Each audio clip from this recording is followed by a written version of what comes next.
এই সুপারি পাড়তে যেই না কাস্তে উঁচিয়েছে অমনি তার হাতটা অবশ হয়ে গেল।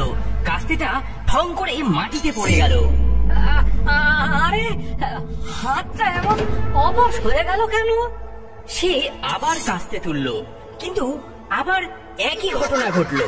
এই যা, 3 বারের বার সে ভয় পেয়ে পিছিয়ে এলো। না, আজ আমার দ্বারা আর হবে না, শরীরটা কেমন করছে। বাবা, তুমি কি কোনো হাসির শব্দ শুনলে?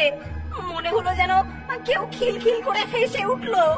কই না তো, বাজে কথা বলিস না তো, চল কাজ কর।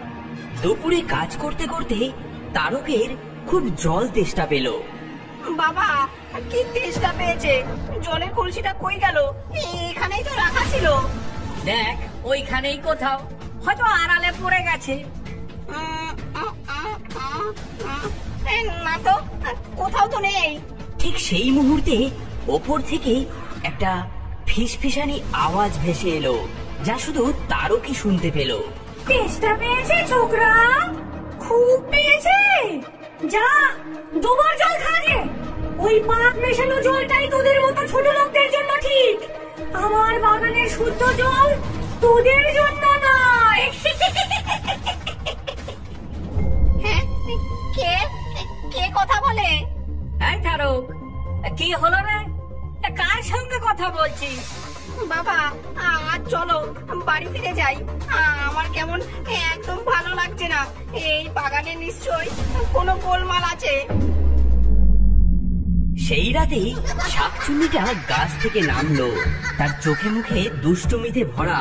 সে দশরথ আর তারকের পরম যত্নে রাখা কাস্তে, খুরপি, দা, দড়ি সবকিছু এক জায়গায় জড়ো করলো। ওরে আমার লোভী মানুষ রে, আমার গাছের দিকে লোভ, তাই না? এই কাস্তে দিয়ে আমার গাছের সুপারি পারবি? দাঁড়া, তোদের সাধের যন্ত্র আমি এমন জায়গায় পাঠাচ্ছি যে খোঁজার জন্য পরের জন্মে আবার আসতে হবে।